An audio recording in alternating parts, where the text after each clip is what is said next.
Where's the middle class gone? This is the question that is being widely asked. After the record high inflation, increasing living costs, shrinking jobs, and stagnant wages, the middle class seems to be dying quickly. In 1971, about 61% of the American population represented the middle class, and this number decreased to 51% in 2016, according to the data from Pew Research Center. So is the middle class really dead? What has happened to it? And what is going to happen with the progenies of the middle class? The Organization for Economic Cooperation and Development says that now, millennials are being squeezed out of the middle class. This, in other words, means that people born between 1981 and 1996 are not going to have the same opportunities as their parents did. Today, we are going to uncover the 15 pieces of evidence that show that the middle class is vanishing, and perhaps is dead. But before we continue, here's a reminder to subscribe to our channel to watch more videos like this one. Let's get started. Number 1. Decreasing income, taking inflation into consideration.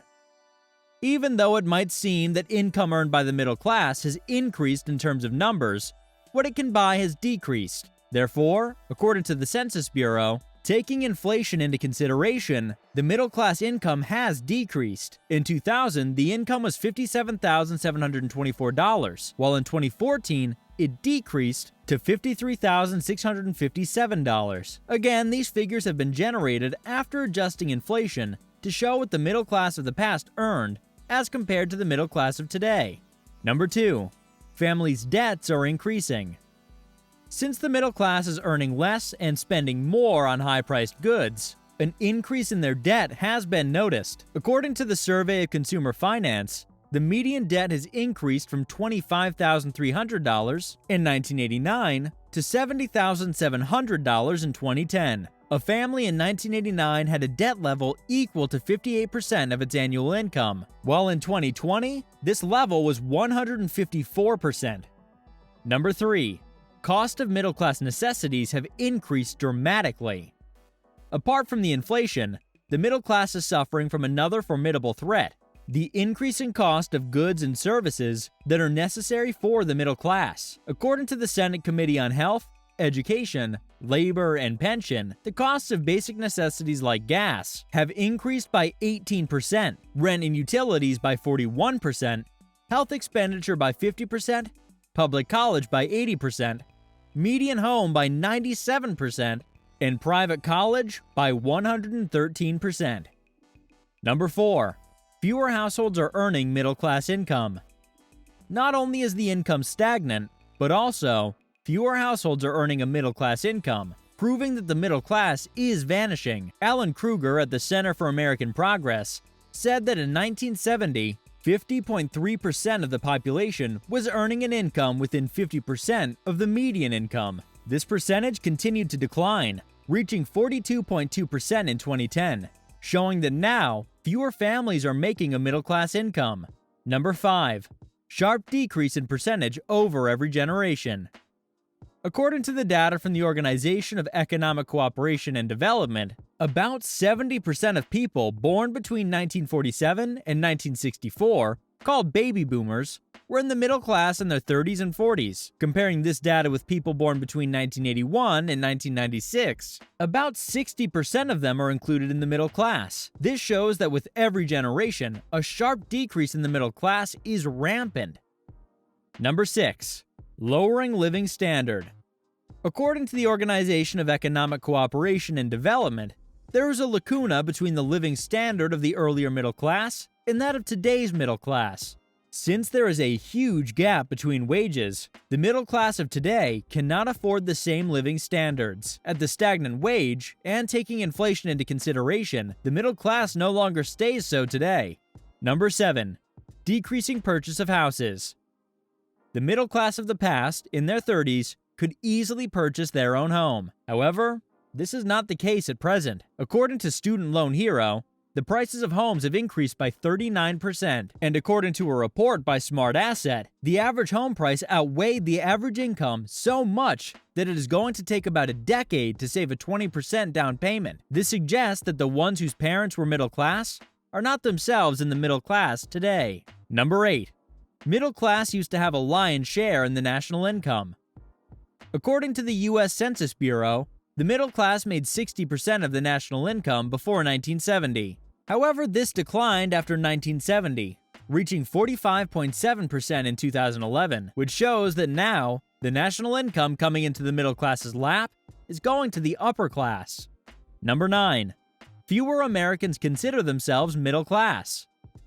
According to the Pew Research Center, 53% of Americans considered themselves middle class in 2008. In 2014, this percentage decreased and reached 44%, which shows that Americans are well aware of them being pushed out of the middle class. Number 10. More Americans consider themselves as lower class. The data gathered by the Pew Research Center, after asking Americans about their financial status, about 25% thought they were lower class in 2008. But since inflation has increased with the living costs, in 2014, 40% of Americans think that they are lower class. Number 11. The top 1% income increased dramatically. There are two income categories: the top 1% that earns the most, and the rest, 99%, that earns normal. According to the data from the Economic Policy Institute, the top 1% increased their income by 181% from 1979 to 2017, while the rest of the 99% of the population just had their income increased by 2.6% in that same period. This shows that there is a disparity that is pushing the middle class away from the equation. Number 12. The increase in renting.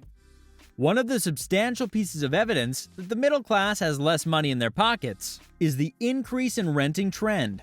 Unlike their parents, the millennials are following the renting trend and are not buying their own homes. This shows that they have less money to spend on buying a house. The increase in the renting trends after the pandemic proves this, and this is the very reason why rents are increasing. Number 13. Shrinking health insurance.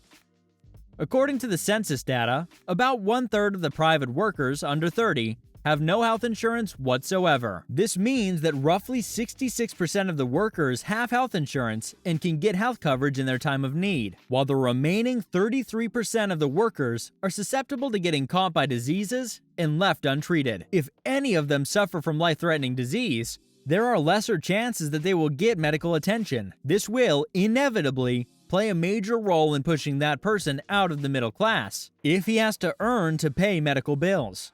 Number 14. Pensions have shrunk. One of the reasons why a person stayed in the middle class, even after retirement, was his pension. According to the Bureau of Labor Statistics, in 1985, companies offered pensions to 4 out of 5 of their workers. However, in 2010, that number decreased to 1 in 3 workers, leaving them at the mercy of nothing once they retire. When a worker from the middle class is retired, having nothing to spend, he inevitably is pushed out of the middle class. Only 33% of workers are getting pensions. This means that about 66% of the working middle class is going to be pushed out of the middle class once they retire. Number 15. The stagnant wages. Although inflation is increasing day by day, wages in the United States have been the same since 1970. The wages in the lower labor market have stayed stagnant, which is making it hard for the middle class to survive. Even if this wage is weighed and compared to the criteria of the present middle class, people are pushed out of the middle class umbrella. According to the Federal Bureau of Labor Statistics, since the wages at the bottom of the labor market have stayed the same, a person at this wage earns 62% less than what a private worker used to earn in 2010. This means that at such a stagnant wage, the middle class of today will no longer stay in the middle class and fall into the lower or poor class very soon. What do you think? Can the middle class rise once again? Or will it continue to shrink until there's no middle class left on the planet? What would happen if there is no middle class at all? Comment your opinion in the comment section right below. If you loved the video, make sure to give it a like. And to watch more videos like this one, subscribe to our channel. Until the next video, stay tuned.